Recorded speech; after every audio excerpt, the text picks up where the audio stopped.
A paz do Senhor. Lucas 17, versículo 7 ao versículo 10.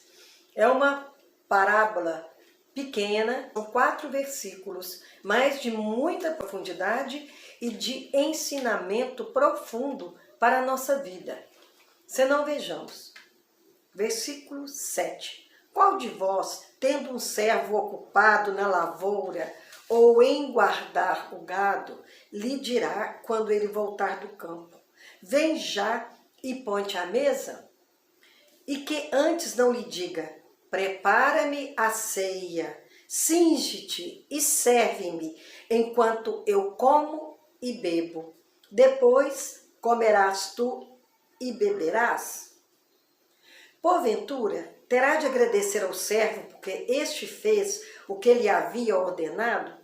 Assim também vós, depois de haverdes feito tudo quanto vos foi ordenado, dizei: somos servos inúteis, porque fizemos apenas o que deveríamos fazer. Jesus está falando para os seus discípulos e o assunto é sobre o servo ser fiel ou não. Até que ponto ele tem obrigação de ser fiel?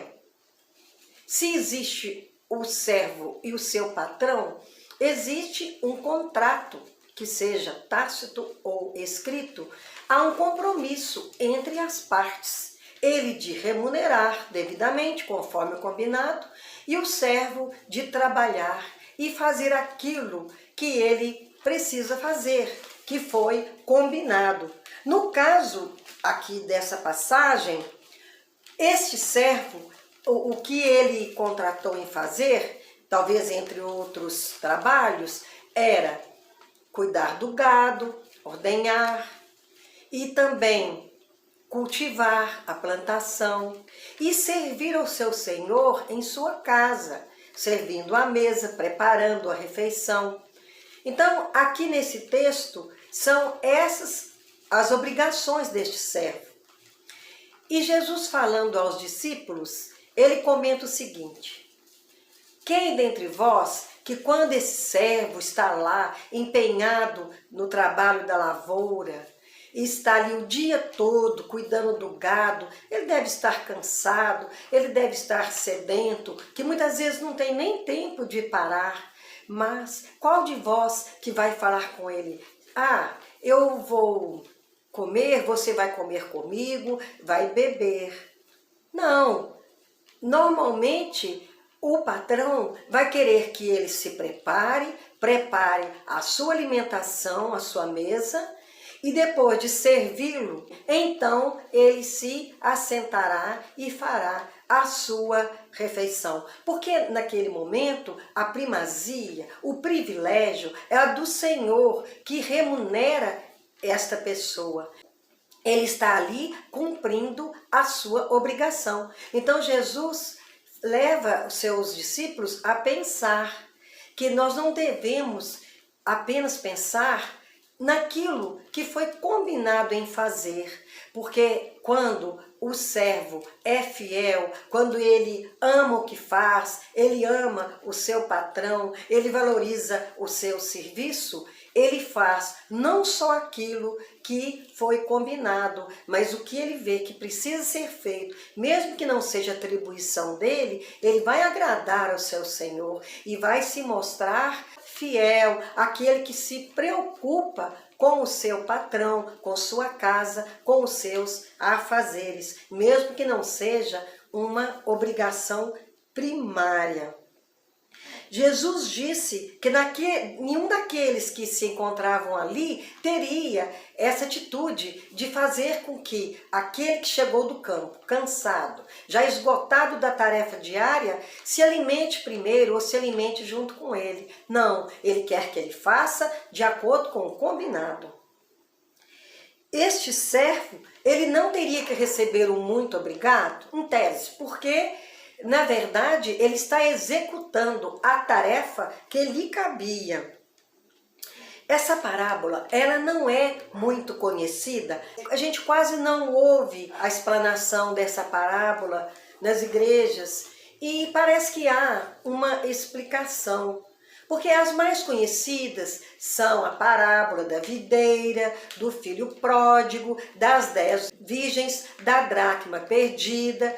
São muitas parábolas que todo mundo conhece, já ouviu falar. Essa não é comentada. E a gente entende por uma explicação até lógica. O mundo de hoje dá muito valor à meritocracia, ou seja, o poder do mérito. Todo mundo quer que seus méritos sejam realçados, sejam propalados, sejam reconhecidos. E muitas vezes a pessoa nem é aquilo tudo, mas ele sempre acha que é melhor que os outros, que ele faz tudo melhor que os outros. É muito difícil quem sempre faz aquele exame de consciência. Será que eu estou dando o melhor de mim? Será que é isso mesmo? Será que eu estou agradando o meu Senhor e tenho feito tudo de acordo com o que Ele acha que eu devesse fazer?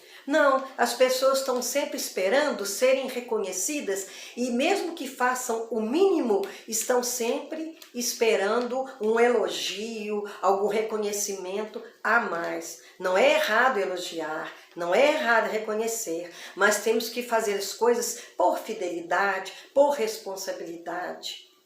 Quando nós pensamos em José, lá no Egito, ele cresceu muito e chegou a ser um governador. Era o primeiro depois de Faraó, porque ele fez tudo com amor, com respeito, com dignidade. Ele tinha prazer em fazer tudo de boa vontade, aplicando os conhecimentos que ele tinha de Deus, o respeito a Deus. Então, nós temos que dar sempre o melhor, mas nunca porque esperamos recompensa.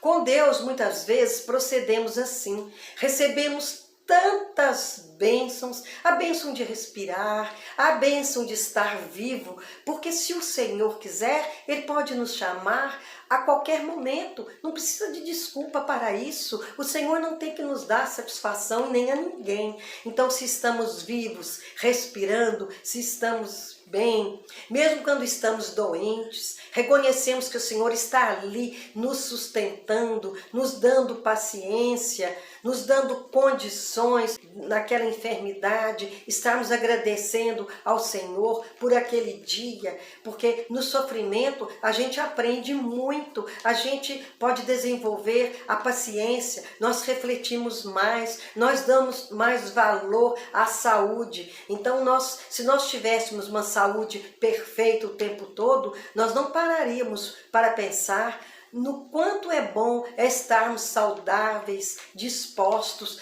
com o corpo em dia, sentindo bem. Isso é tão bom e muitas vezes nem valorizamos.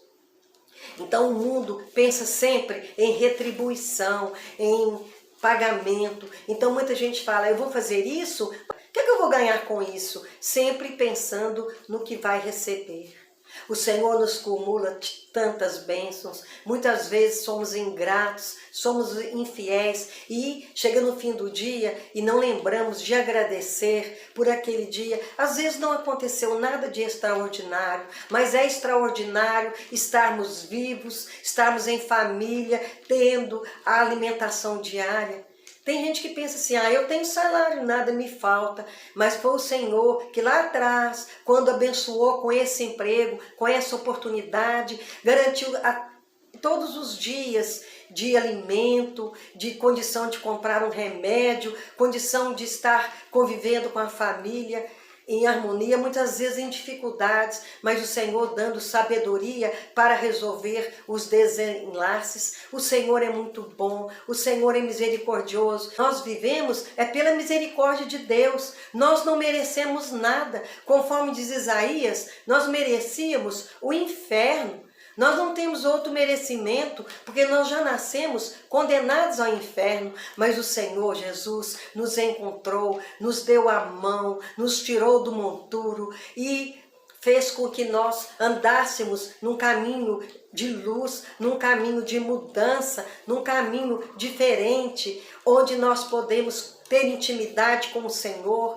porque Jesus é o único intermediário entre nós e o trono de Deus. Então essa intimidade é muito importante. Não adianta religião sem intimidade, uma religião que não nos leva a reconhecer a grandeza de Deus, como o Senhor é misericordioso, como essa misericórdia do Senhor nos alcança a todo momento, todos os dias de nossa vida. Mesmo na obra de Deus, as pessoas ficam buscando reconhecimento, acham que trabalham muito, que fazem muito no altar, que são obreiros muito eficientes, trabalham mais do que os outros, que têm mais capacidade que os outros e muitas vezes até trabalham mal-humorados por achar que outros não estão dividindo com ele as atribuições ali naquele lugar, que estão devendo para ele porque ele faz muito mais, sendo que quando nós trabalhamos na obra, seja na igreja, seja no lar, seja no nosso ambiente de trabalho, quando nós observamos a palavra de Deus e pretendemos e queremos e tentamos viver de acordo com a vontade de Deus, nós somos privilegiados, nós já recebemos de Deus, porque nós temos ali condição de trabalhar, de dedicar ao Senhor, a obra do Senhor, tanto na obra missionária, como também na nossa casa, que é a primeira igreja. Então, nós somos privilegiados, nós já recebemos. Quando nós estamos fazendo alguma coisa, nós não estamos fazendo nada demais para Deus, porque tudo é dele, tudo é para ele, tudo é para a honra e glória do Senhor. Então, quando nós somos servos do Senhor, nós somos pessoas que recebemos muito de Deus e estamos fazendo muito pouco, porque o Senhor merece tudo, o Senhor merece todas as honrarias e nós somos os seus servos que devemos ser fiéis, não devemos ser servos inúteis que só praticamos aquilo que está prescrito para fazermos, mas que nós possamos fazer bem mais, porque quando trabalhamos por amor, seja na nossa profissão, na nossa igreja, na nossa missão, para Deus, nós temos que dar o nosso melhor. E o nosso melhor, quando achamos que somos pessoas excepcionais na obra, temos que pensar, a nossa justiça própria para Deus é pano de imundícia, não tem valor. Então, não podemos ficar vaidosos, orgulhosos, porque fazemos mais do que outros, porque estudamos mais, porque estamos dedicando mais. Não, isso é bondade de Deus, misericórdia de Deus, que permite que o sirvamos, não que ele precise. Nós precisamos de Deus, da sua companhia diária e da sua intimidade. Em Mateus 5,41 está escrito: se alguém o forçar a caminhar com ele 1 milha, vá com ele 2. O Senhor nos escolheu para servir. Quando servimos ao Senhor, nós não devemos servir como se fosse obrigação. Nós servimos por amor. Nós servimos porque amamos. Não tem valor aquele serviço daquela pessoa que sempre está esperando bênção de Deus. Vamos ver a próxima bênção. Eu já recebi isso, recebi aquilo, Deus está me acudindo nisso, Deus está me socorrendo naquilo. Agora vamos ver o que mais que Ele tem para mim. Nós é que somos muito pouco na presença de Deus. Nós somos nada. Se temos algum valor, esse valor são os méritos de Cristo que nos alcançam. Então, cabe a nós sermos vaidosos, orgulhosos, porque isso nos afasta de Deus e que nós possamos agradecer por estarmos num serviço para o qual Ele nos escolheu, não pelos méritos, não porque somos melhores que os outros, mas é porque o Senhor, pela sua misericórdia, que é muito grande, nos alcançou. Nós só temos a agradecer. Quando você sentir desanimado, porque acha que tudo que está fazendo não está tendo resultado, que ninguém está valorizando e que outros até estão criticando, não leve a sério. Lembre-se que você está fazendo tudo por amor a Deus, por amor a Jesus, porque o Espírito Santo de Deus está dando as armas, tudo que você precisa para que você chegue ao coração de outro que precisa ouvir a sua mensagem. Naquele último dia, quando o Senhor vier levar a sua igreja, levar os seus, Ele vai dizer para você: servo bom e fiel, entre no gozo do teu Senhor. Que nós possamos naquele dia ouvir essa frase: se nós formos fiéis no pouco, o Senhor nos colocará sobre o muito. Mas que façamos tudo por amor, não visando o galardão, a recompensa. Ela virá, porque o Senhor prometeu, mas que o nosso alvo seja conhecer e amar cada vez mais o nosso Jesus, o nosso Deus, estar sempre com o coração aberto à instrução do Espírito Santo de Deus. Que o Senhor nos abençoe, que o Senhor nos guarde, permaneça conosco, mesmo sem termos méritos. Amém. Que assim seja. Amém.